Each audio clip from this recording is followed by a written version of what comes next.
Shalom saudara-saudaraku yang dikasihi oleh Tuhan. Senang sekali untuk hari ini saya bisa berjumpa dengan saudara.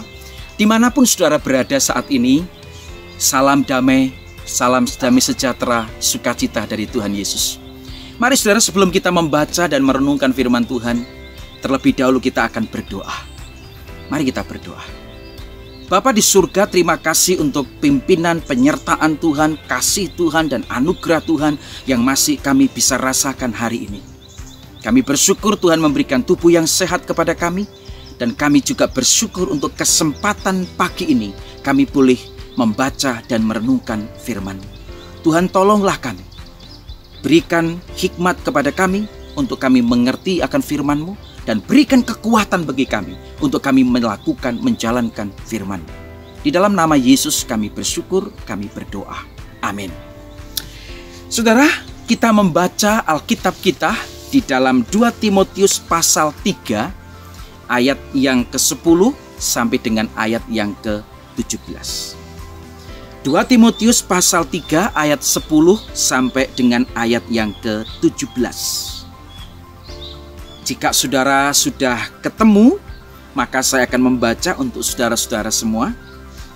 2 Timotius 3 ayat 10 sampai dengan ayat yang ke-17. Tetapi engkau telah mengikuti ajaranku, cara hidupku, pendirianku, imanku, kesabaranku, kasihku, dan ketekunanku. Engkau telah ikut menderita penganiayaan dan sengsara seperti yang telah kuderita di Antiokhia dan di Ikonium dan di Listra. Semua penganiayaan itu kuderita dan Tuhan telah melepaskan aku daripadanya. Memang setiap orang yang mau hidup beribadah di dalam Kristus Yesus akan menderita aniaya. Sedangkan orang jahat dan penipu akan bertambah jahat. Mereka menyesatkan dan disesatkan. Ayat 14. Tetapi hendaklah engkau tetap berpegang pada kebenaran yang telah engkau terima dan engkau yakini, dengan selalu mengingat orang yang telah mengajarkannya kepadamu. Ingatlah juga bahwa dari kecil engkau sudah mengenal kitab suci yang dapat memberi hikmat kepadamu dan menuntun engkau kepada keselamatan oleh iman kepada Kristus Yesus. 16. Segala tulisan yang diilhamkan Allah memang bermanfaat untuk mengajar, untuk menyatakan kesalahan, untuk memperbaiki kelakuan, dan untuk mendidik orang dalam kebenaran. Dengan demikian, tiap-tiap manusia kepunyaan Allah diperlengkapi untuk setiap perbuatan baik. Saudara, diberkatilah setiap kita yang membaca, mendengar, dan melakukan firman Tuhan. Saudara, hari ini tema kita adalah dengan apa iman kita bertumbuh. Ya, dengan apa iman kita bertumbuh? Saudara, di samping kiri dan kanan saya ini adalah tanaman jagung. Saudara, jagung ini bisa bertumbuh bukan hanya ditanam terus dibiarkan, tidak. Sebelum ditanam, petani ini akan mengolah tanah ini dulu. Kemudian bibitnya juga dicampur dengan pupuk. Kemudian barulah ditanam. Di atas bibit itu kemudian dikasih namanya pupuk organik. Dan kemudian juga disiram, bisa tumbuh supaya bisa tumbuh. Kemudian setelah tumbuh dipupuk lagi, disiram lagi. Kemudian rumputnya juga disemprot dengan obat supaya rumputnya mati dan tidak tumbuh. Saudara, jagung ini bisa tumbuh berdiri setinggi ini oleh karena apa? Dirawat, dipupuk, bisa tumbuh. Demikian pula dengan iman, saudara. Iman kita juga seharusnya iman yang bertumbuh, bukan iman yang mati. Tetapi bagaimana iman kita bisa bertumbuh? Itulah yang akan kita coba renungkan pada hari ini. Dengan apa iman kita bertumbuh? Pertama, yaitu melalui penganiayaan. Saudaraku dikasihi oleh Tuhan, Rasul Paulus adalah rasul yang memiliki sejarah perjalanan pelayanan yang penuh dengan penderitaan. Dan di dalam setiap pelayanannya, saudara sekalian dikasihi oleh Tuhan, selalu ada orang-orang yang ingin membinasakan dia, yang ingin membunuh dia, yang berusaha untuk menghalangi dia di dalam pemberitaan Injil. Sungguh pun demikian, saudara. Rasul Paulus adalah rasul yang militan. Rasul Paulus adalah rasul yang penuh dengan semangat, penuh dengan antusias yang tinggi. Untuk apa? Untuk memberitakan Injil. Tidak ada kata mundur bagi Paulus untuk memberitakan Injil dan melayani Tuhan. Saudara, imannya, kesetiaannya, ketangguhannya, kegigihannya di dalam memberitakan Injil, saudara dan saya tidak perlu meragukannya lagi. Rasul Paulus membuktikan itu. Di dalam bagian ini juga Rasul Paulus mengungkapkan akan hubungan dia dengan anak rohaninya, yaitu Timotius. Dia mengungkapkan dengan begitu jelas sekali bagaimana di dalam ayat yang ke-10 dikatakan, tetapi engkau telah mengikuti ajaranku, cara hidupku, pendirianku, imanku, kesabaranku, kasihku, dan ketekunanku. Saudara, ini satu hal yang melukiskan, menggambarkan betapa luar biasanya hubungan antara Paulus dengan Timotius. Sebagai seorang hamba Tuhan senior dengan junior. Dan Paulus membuktikan dia seorang hamba Tuhan yang memang layak untuk diteladani. Dan Timotius tidak salah jikalau dia meneladani akan Timotius bapak rohaninya. Saudara, ini menjadi satu pembelajaran buat kita, bukan? Kita juga adalah hamba Tuhan. Kita juga adalah orang-orang yang dewasa. Saudara menjadi suami, menjadi orang tua, menjadi istri, menjadi bapak, menjadi ayah. Marilah kita menjadi teladan yang baik bagi anak-anak kita. Dan juga menjadi teladan bagi orang-orang muda di sekitar kita. Rasul Paulus, dia mampu menjadi teladan bagi Timotius. Dan dia tuliskan di dalam ayat yang ke-10 dan 11 ini.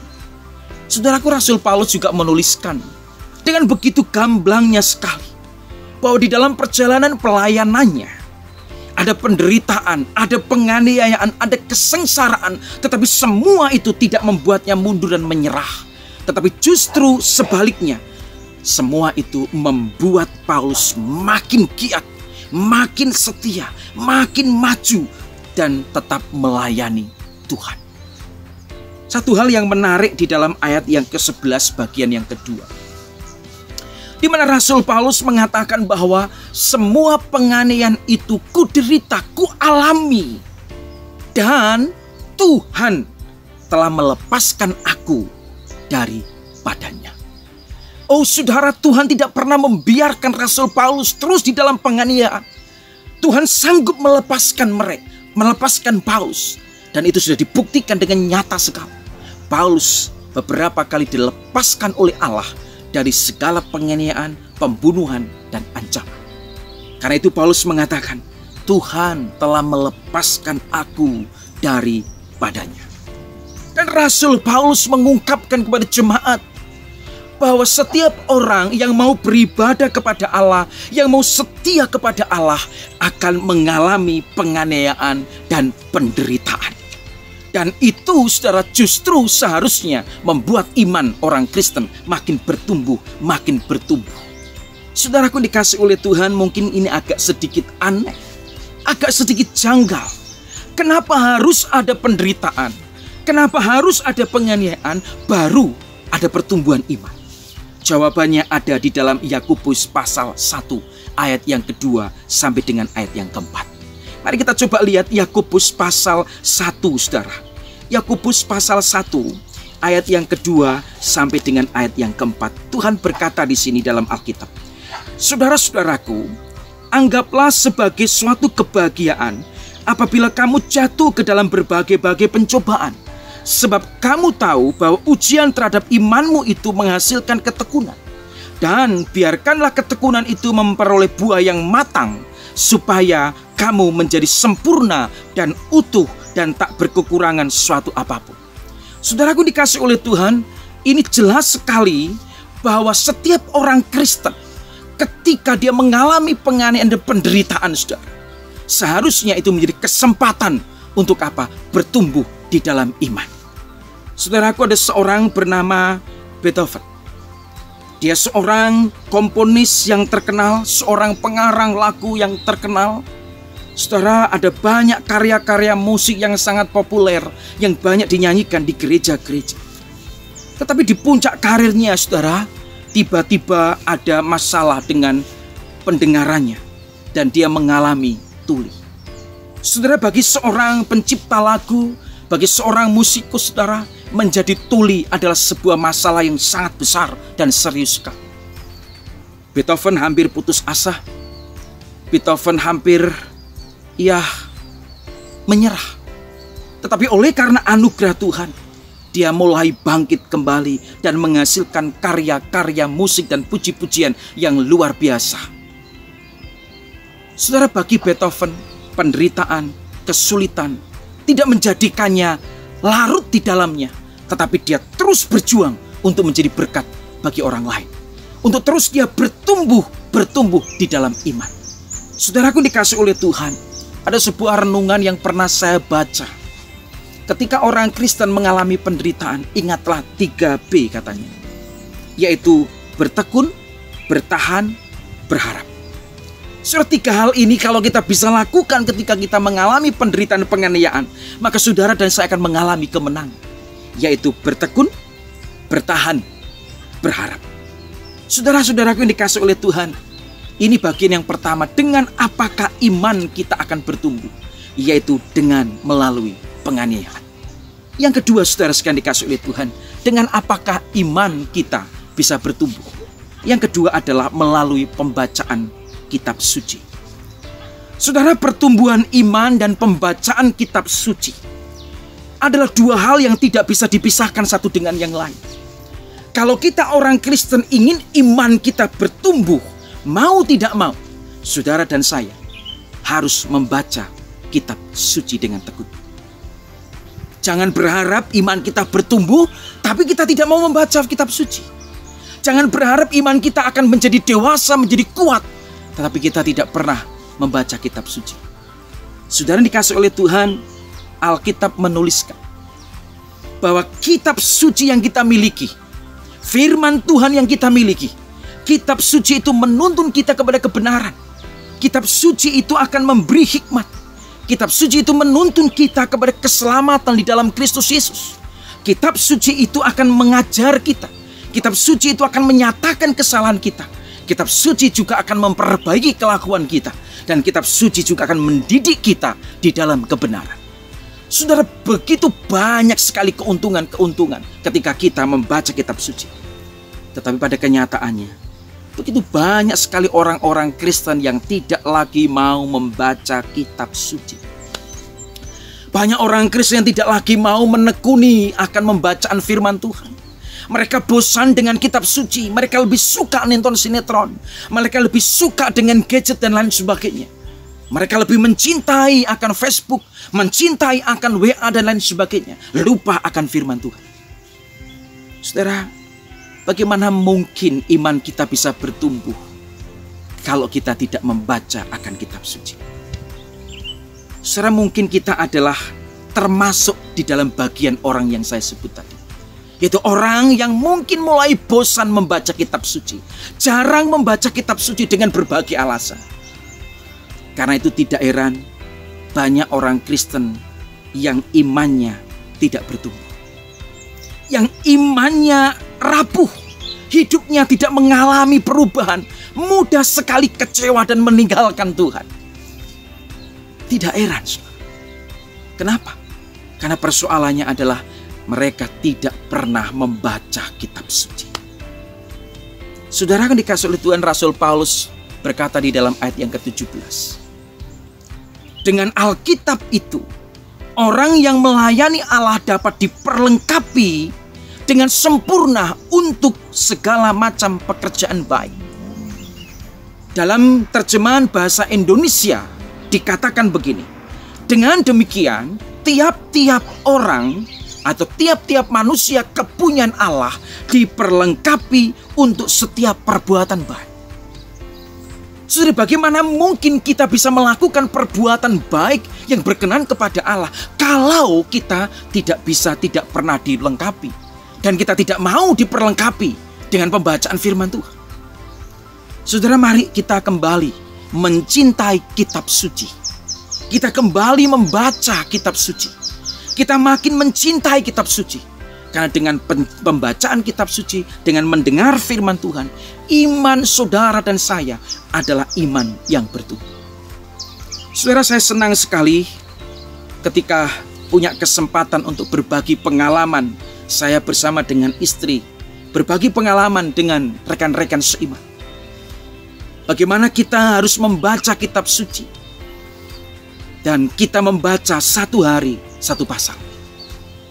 Semula terasa berat, semula terasa membosankan. Tetapi supaya tidak membosankan saudara, maka kami membuat grup-grup pembacaan Alkitab. Satu hari satu pasal. Saudara, hal ini bukan ide saya semula. Tetapi beberapa kali saya punya kesempatan beribadah di gereja karismatik, mendengar kesaksian mereka, bagaimana mereka membaca Alkitab satu hari satu pasal, bahkan ada yang satu hari 5 pasal. Kemudian saya adopsi dan kami sharingkan kepada komsel-komsel di mana kami pernah pimpin. Dan puji Tuhan, ada beberapa komsel saudara yang sampai hari ini tetap membaca Alkitab satu hari satu pasal, satu hari 2 pasal. Beberapa waktu yang lalu saudara, istri saya sekarang bikin grup untuk ibu-ibu. Ada beberapa ibu-ibu di dalam komunitasnya membaca Alkitab satu hari satu pasal. Dan saya melihat ada perubahan yang luar biasa dalam diri ibu-ibu ini.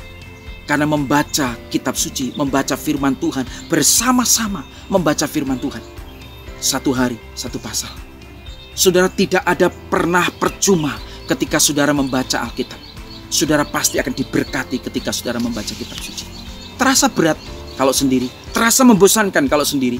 Tetapi ketika saudara mengumpulkan 5 atau 10 orang dalam satu grup membaca bersama, laporan lewat WA, saudara, menyenangkan sekali.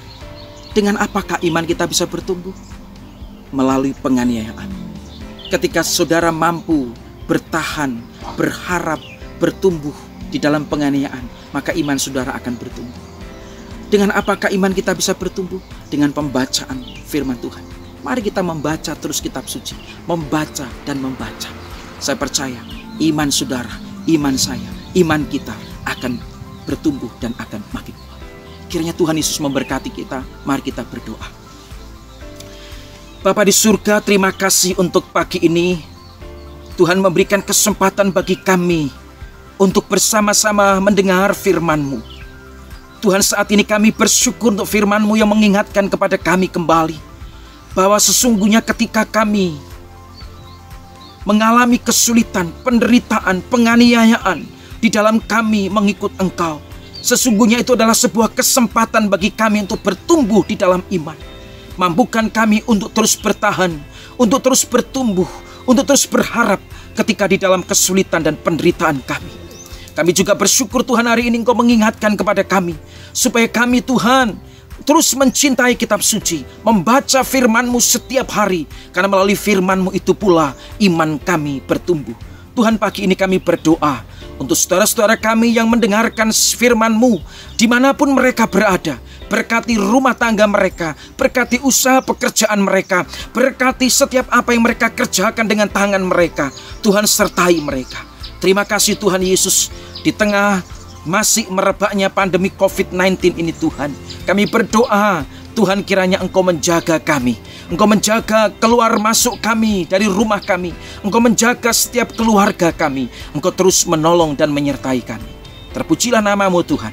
Ini doa kami di dalam nama Tuhan Yesus. Kami bersyukur, kami berdoa. Amin. Terima kasih saudara sudah bersama dengan saya Pendeta Didik.